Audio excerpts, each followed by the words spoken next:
सगाई भी हो गई रहल, एकर बावजूद ही रिश्ता टूट गई। ये बात हमार समझ में ना आयल। नसीब में जोन होला पूजा जी, ऊ हो के रहेला। एक दिन अचानक हमर छाया हमरा छोड़ के चल गईली। चल गईली? बाकी केने? होई जे जहां से कोई लौट के वापस ना आवेला।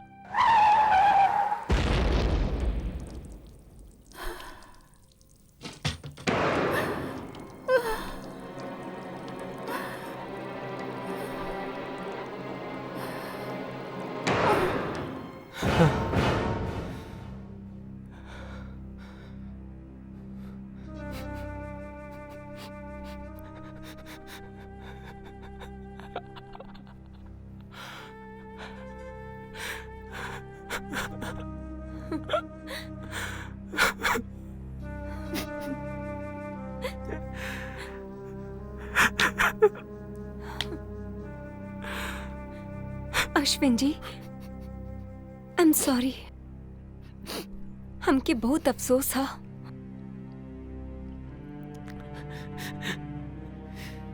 बहुत दिन तक हम इस सदमा से बाहर ना निकलनी पूजा जी। हमार तो सब कुछ लूट चुकल रहे ना, कुछ भी ना बचल रहे हमरा पास। छाया चल गईली,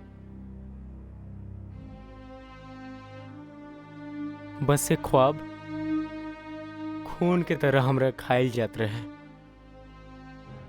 खाइल जात रहे।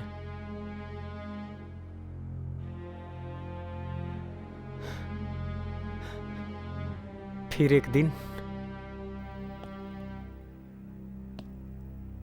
दिन माँ और हमार दोस्त हमरा के समझाइले। वो लोग हमरा से कहले कि अश्विन, जिंदगी कोनो झील के पानी त ना जो एक जगह पे जाके ठहर जाए। जिंदगी तो दरिया के एगो रवानी ह जोन चलत रहेला, चलत रहेला।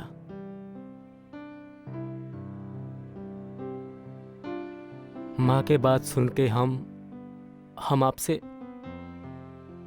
और हालात से समझौता कर लेनी। और देखी ना, ये महज इत्तेफाक ही है कि माँ जोन लड़की के पहला तस्वीर हमरा के दिखैली वो आपके रहे।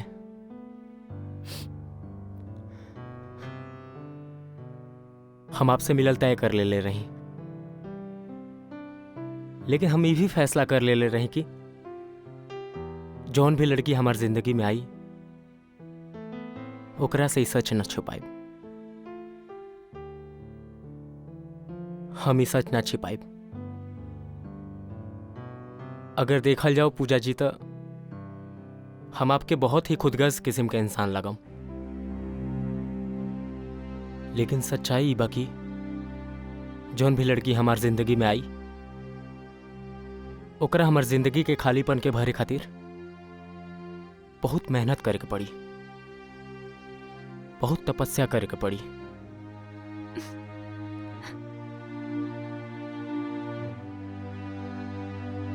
पूजा जी, हम आपसे कोनो बात नहीं खींची पहले। अगर आप चाहें तो आप ये रिश्ता से इनकार कर सकता नहीं। जौन कुछ भी हमारे दिल में रहे वो हम आपके बता देनी। आगे आपकी मर्जी बा, आपके फैसला बा। अश्विन जी, हम फैसला कर ले बानी। आपकी सच्चाई से हम इतना इम्प्रेस होखल बानी कि हम आपके साथे जिंदगी गुजारे के फैसला कर ले बानी। काहे कि हमके ई बात पे पूरा भरोसा है कि जे लोग सच बोले ले उ कबो के दूसर के फीलिंग के ठेस न पहुंचावे ले।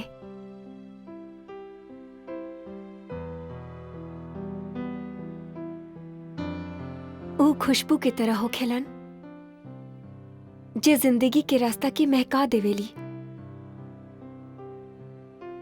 रहुआ के दिल में प्यार खातिर बहुत जगह और वो दिल में हम अपना खातिर जगह बना ले। अब हम आपकी जबानी सुने चाहता नहीं।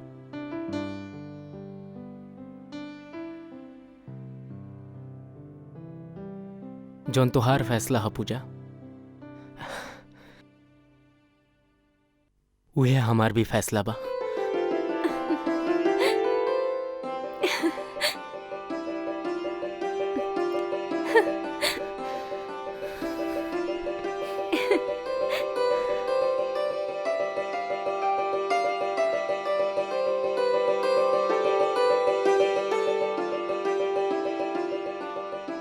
अश्विन, जी माँ। अश्विन ई कार्ड आ गइल बा। तमाम रिश्तेदार और दोस्त के भेजे के बा और ई काम तोहरा के ही करे के बा। ओके माँ। अश्विन, जी माँ। बुरा न माना तो एक बात कही। जी कहीं। तू ई अंगूठी ना अब तक उतरलस? बेटा एकरा के उतारे के तो पड़ी ना।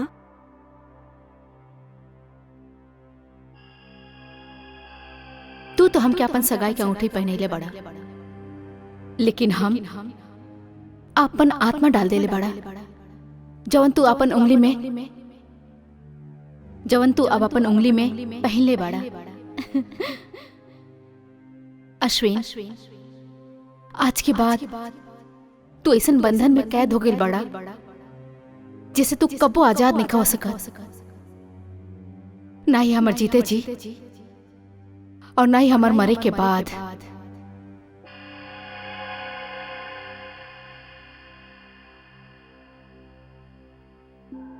अश्विन, अश्विन। हाँ जी माँ। का भेल बेटा? हम मानता नहीं। पूजा एगो अच्छी लड़की बा, समझदार बा।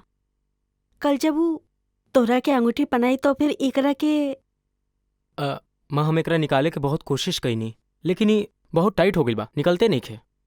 दा हम कोशिश करता नहीं। जी। हाँ का भइल माँ? कुछ झटका सा लागल। ओके तू घबरा मत माँ, हम एकरा साबुन लगा के निकाल लेब। ठीक बा? ठीक बा बेटा।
हे भगवान।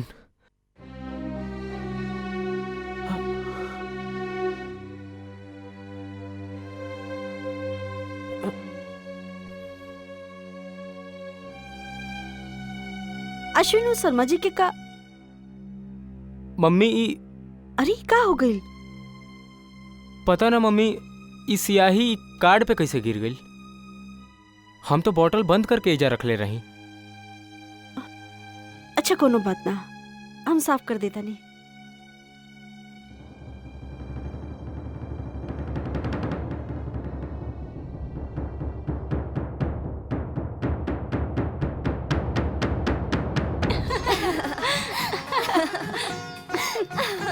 आई आई आराम से बैठिया।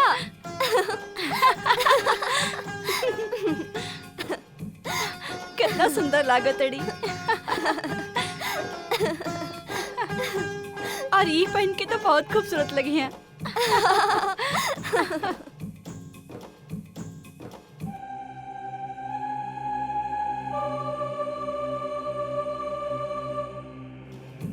हाय का लाग रहल बाड़ू।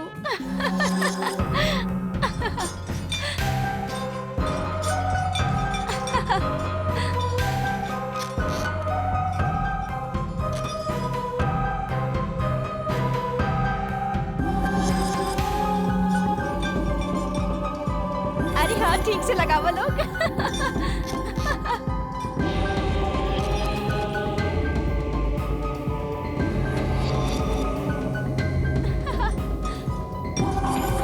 हाँ हाँ बहुत सुंदर लगा तुम।